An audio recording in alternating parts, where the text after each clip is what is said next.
আসসালামু আলাইকুম। ইন্সপায়ারিং পৃথিবীতে আপনাদের সবাইকে ওয়েলকাম। আজ আমাদের টপিক হচ্ছে লিস্ট। লিস্ট নিয়ে আমরা আজ পড়াশোনা করব। List data type. লিস্ট সাধারণত কালেকশন অফ আইটেমস, যেখানে হচ্ছে আমরা সব ধরনের ডেটা টাইপ একসাথে রাখতে পারি। হতে পারে ইন্টিজার, হতে পারে ফ্লোট, হতে পারে বুলিয়ান, হতে পারে স্ট্রিং এবং অন্যান্য ডেটা টাইপও আমরা লিস্টে রাখতে পারি। লিস্টের কিছু ক্যারেক্টারিস্টিক আছে। প্রথমত, লিস্ট হচ্ছে অর্ডার্ড কালেকশন মেনটেন করে। মানে হচ্ছে এর নির্দিষ্ট ইন্ডেক্স আছে এবং সেই ইন্ডেক্সটাও ফলো করে, তাই এর প্রত্যেকটা এলিমেন্ট অর্ডার হিসেবেই থাকে। এরপর লিস্ট হচ্ছে মিউটেবল। আমরা লিস্টকে ইচ্ছে মতো চেঞ্জ করতে পারি, অ্যাড করতে পারি, ডিলিট করতে পারি এবং অন্যান্য রিকোয়ারমেন্ট অনুযায়ী আমরা একে ম্যানিপুলেট করতে পারি। এরপর লিস্ট হচ্ছে অ্যালাউ করে ডুপ্লিকেটস। লিস্ট সব ধরনের ডুপ্লিকেটস সেম আইটেম যদি আমরা একের অধিকবার রাখতে পারি, সেক্ষেত্রেও লিস্ট আমাদের প্রায়োরিটি দিবে।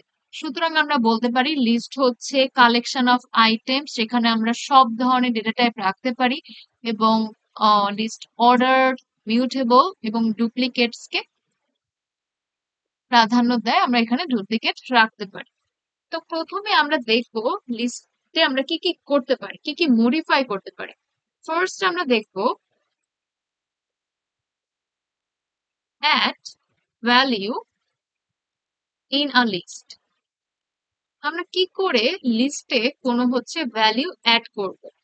আমি লিস্ট তৈরি করে নিচ্ছি, মাই লিস্ট নামে একটা ভ্যারিয়েবল তৈরি করে নিচ্ছি এবং সেখানে আমি হচ্ছে থার্ড ব্র্যাকেট ব্যবহার করছি। এই থার্ড ব্র্যাকের মধ্যে প্রত্যেকটা এলিমেন্ট আমরা কমা কমা দিয়ে সেপারেট করে রাখবো।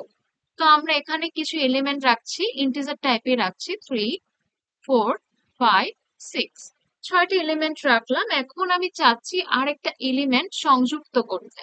তখন আমি কি করব, ওই ভ্যারিয়েবলটা নিব আমরা, মাই লিস্ট ডট, এরপর আমরা অ্যাপেন্ড ফাংশন ব্যবহার করব। এরপর আমরা এলিমেন্ট এখানে হচ্ছে 8 প্যারামিটার হিসেবে দিয়ে দিব। এরপর আমি হচ্ছে আমাদের লিস্টটাকে প্রিন্ট করব। Print my list.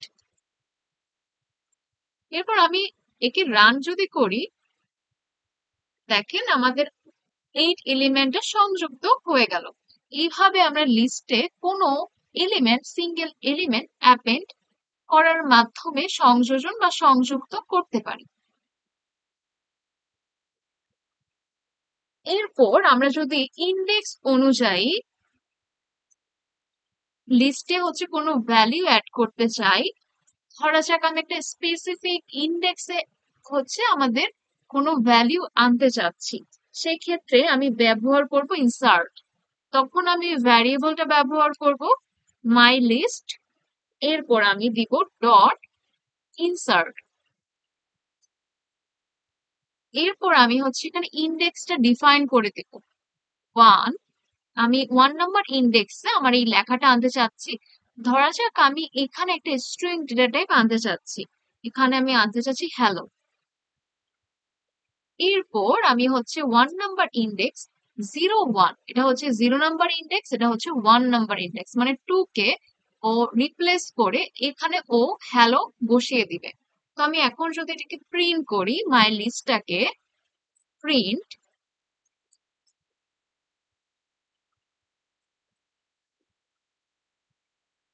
তখন আমি যদি রান করি ট্রায়াঙ্গেল শেপে, এই যে 2 নম্বর ইন্ডেক্সে এটা হ্যালোটাকে বসিয়ে দিয়েছে এবং 2টাকে সাইডে সরিয়ে দিয়েছে।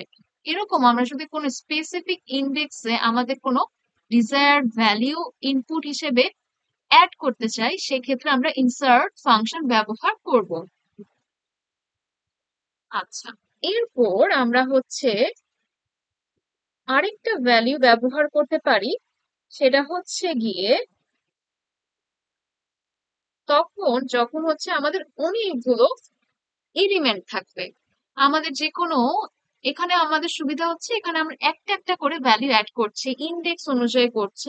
তো যদি এমন হলো যে আমাদের অনেক অনেক ভ্যালু আছে, তখন আমি কি করব? তখন আমি কোন ফাংশনটা ব্যবহার করব? তখন আমি ব্যবহার করব এক্সটেন্ড ফাংশন। তো আমি মাই লিস্ট ভ্যারিয়েবলটাকে অ্যাক্সেস করছি, ডট এক্সটেন্ড ফাংশনটা ব্যবহার করছি, এবং এখানে আমি আরেকটা লিস্ট ওর সাথে যুক্ত করতে চাচ্ছি। যেমন হচ্ছে গিয়ে আমি এখানে যুক্ত করতে চাচ্ছি কলেজ, এরকম কিছু স্ট্রিং ডেটা টাইপ আমি যুক্ত করতে চাচ্ছি। ইউনিভার্সিটি, আচ্ছা আমি দুটো যুক্ত করতে চাচ্ছি, এটা কিন্তু আরেকটা লিস্ট। সেক্ষেত্রে আমি যদি প্রিন্ট করি মাই লিস্টকে,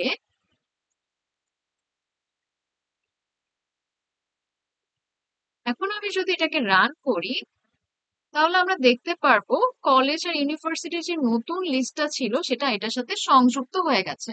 যখন আমাদের কাছে একটা এলিমেন্ট থাকে আমরা সংযুক্ত করতে চাই, সেক্ষেত্রে হচ্ছে আমরা এক্সটেন্ড ব্যবহার করব না।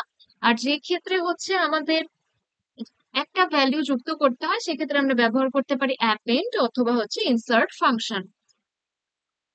এটা আমরা শিখে নিলাম আমরা আসলে কি করে অ্যাড করতে পারি কোন একটা লিস্টের মধ্যে ভ্যালু গুলো।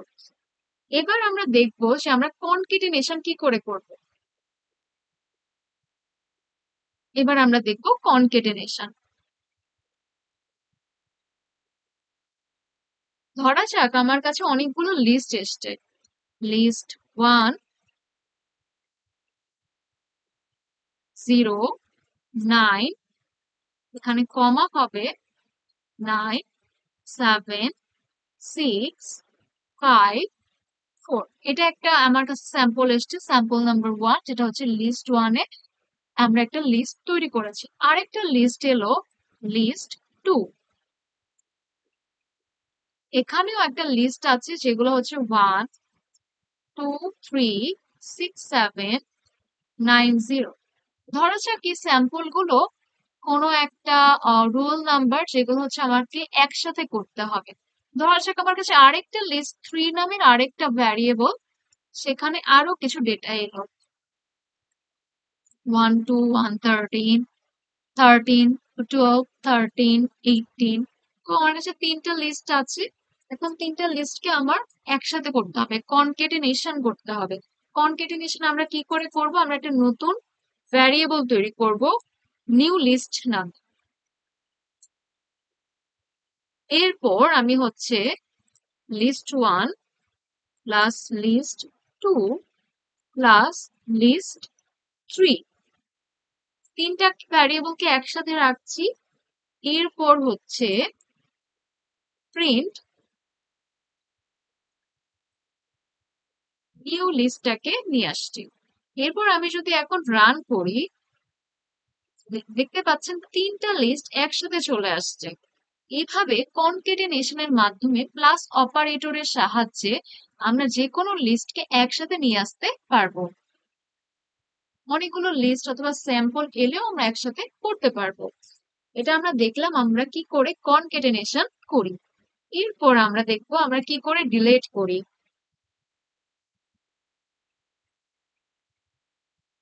ধরা যাক এখানে আমি লিখে নিচ্ছি রিমুভ। ধরা যাক আমার কাছে এমন একটা লিস্ট এলো, আমি মাই লিস্ট নামের একটা ভ্যারিয়েবল তৈরি করছি এবং এখানে আমি কিছু ডেটা রাখছি। আমার কাছে অড নাম্বারের লিস্ট এসছে, বেজোড় সংখ্যার, 1, 3, 5, 7, 9, হঠাৎ করে 10 চলে এলো। 10 তো অড নাম্বারের মধ্যে থাকবে না, তাহলে আমার এটাকে রিমুভ করা প্রয়োজন। আমি এটাকে কি করে রিমুভ করব? আমি প্রথম মাই লিস্টটাকে অ্যাক্সেস করব, ডট দিব, এরপর হচ্ছে আমি রিমুভ ফাংশন ব্যবহার করব। রিমুভ ফাংশনে আমি হচ্ছে 10 কে প্রোভাইড করে দিব, যাকে আমি বাদ দিতে চাচ্ছি। এরপর আমি প্রিন্ট ফাংশনে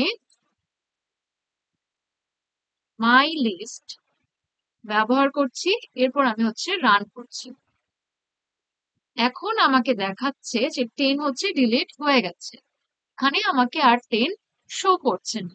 এইভাবে আমি রিমুভ ফাংশন ব্যবহার করে যে কোনো এলিমেন্টকে আসলে বাদ দিয়ে দিতে পারি।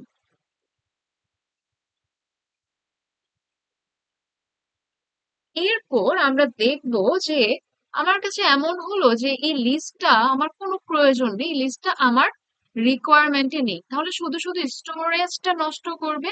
তাই আমি এটাকে পুরোটাকে রিমুভ করে ফেলতে পারবো। কি করে রিমুভ করে ফেলতে পারবো, আমি এটা কেটে দিচ্ছি। আমি প্রথম মাই লিস্টটাকে ভ্যারিয়েবলটাকে অ্যাক্সেসে আনবো, এরপর হচ্ছে লিখবো ডট ক্লিয়ার ফাংশন।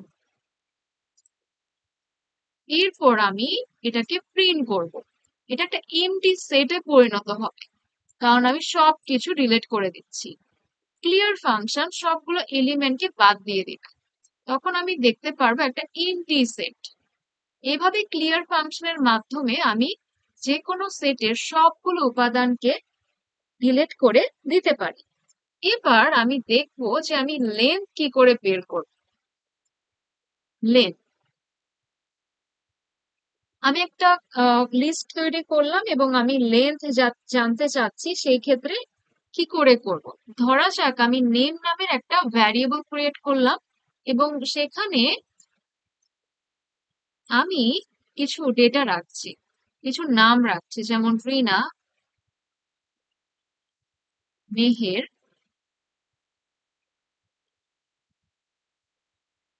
ইলা। তো আমি তিনটা নামের একটা লিস্ট তৈরি করলাম, এখন আমি দেখতে চাচ্ছি এটা লেন্থ কত। তো তার জন্য আমি লিস্ট লেন্থ নামের একটা ভ্যারিয়েবল তৈরি করছি। ইচ্ছে মতো করা যাবে, শুধুমাত্র ভ্যালিড হলেই হবে। এখানে আমি লেন ফাংশনের ব্যবহার করে তার মধ্যে ওই ভ্যারিয়েবলটাকে প্রোভাইড করে দিব এবং আমি নেমটাকে প্রিন্ট করে দিব। প্রিন্ট হচ্ছে ডিসপ্লে করতে আমাদের সাহায্য করে। এখানে অটো শো করছে, আমরা এটার হেল্প নিতে পারি। এখানে তিনটা দেখাচ্ছে, তিনটে এলিমেন্ট আছে, একটা দুইটা তিনটা এরকম। সেটা যদি আমাদের অড নাম্বার হতো, অথবা হচ্ছে ইন্টিজার হতো, অথবা ফ্লোট হতো, অন্যান্য ডেটা টাইপ হতো, ও হচ্ছে আমাদের গুণে এটা আমাদের বলতো যে লেন্থ কতটুকু আছে। এরপর আমরা ব্যবহার করব কাউন্ট ফাংশন।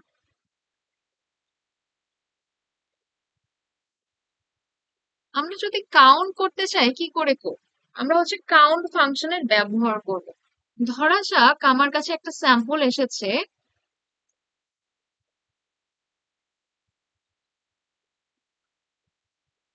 মাই স্যাম্পল নামে একটা ডেটা, একটা ভ্যারিয়েবলের মধ্যে আমি ডেটাগুলো স্টোর করছি, যেখানে অনেক অনেক ডেটা এসছে। 3.14, এটা হচ্ছে আমি ফ্লোটে রাখছি। 8.90, এরপর হচ্ছে আরো অনেক ডেটা এসছে। আচ্ছা, ধরা যাক এটা হচ্ছে গ্রেড, 4 এর মধ্যে স্টুডেন্টদের গ্রেড এসছে 3.90, 3.94, 3.33। প্রত্যেকটাকে কমা কমা দিয়ে আলাদা করতে হবে। 3.50, 3.50। আচ্ছা, এখানে আমরা অনেকগুলো ডেটা পেয়েছি, ডেটা পয়েন্ট পেয়েছি। এবার আমরা যদি দেখতে চাই যে একই গ্রেড, একই ভ্যালিউ কি একের অধিক স্টুডেন্ট সেম পেয়েছে, অথবা যে কোনো গ্রেড 3.14 কয়জন পেলো, 3.90 কয়জন পেলো, আমরা কাউন্ট করতে চাচ্ছি। যেহেতু আমাদের কাছে স্যাম্পল আসবে যখন, এত কম আসবে না, অনেক বড় হিউজ পরিমাণের আমরা ডেটা পাবো। তো তখন আমি কাউন্ট ওয়ান নামের একটা ভ্যারিয়েবল ক্রিয়েট করলাম এবং আমি ওই মাই স্যাম্পলটাকে অ্যাক্সেস করছি ডট। এবার আমি যাকে জানতে চাচ্ছি কাউন্ট ফাংশনটা ব্যবহার করব এবং তাতে আমি লিখে দিব 3.50 কয়জন পেলো, আমি কাউন্ট করেও জানিয়ে দিবে কয়বার আছে। তো আমি এবার প্রিন্ট করব কাউন্ট ওয়ান। এবার আমি যদি রান করি আমাকে দেখাবে 3.50 স্টুডেন্ট কয়জন আছে, দেখাচ্ছে দুইজন আছে। তাহলে আমরা কাউন্ট ফাংশন ব্যবহার করে খুব সুন্দরভাবে কাউন্ট করতে পারছি। এর পরের অংশ আপনারা দেখতে পারবেন নেক্সট টিউটোরিয়ালে। আজ এই পর্যন্তই। কোনো কোয়েশ্চেন থাকলে আমাদের কমেন্ট বক্সে জানাতে পারেন। সাবস্ক্রাইব এবং লাইক দিয়ে পাশে থাকুন।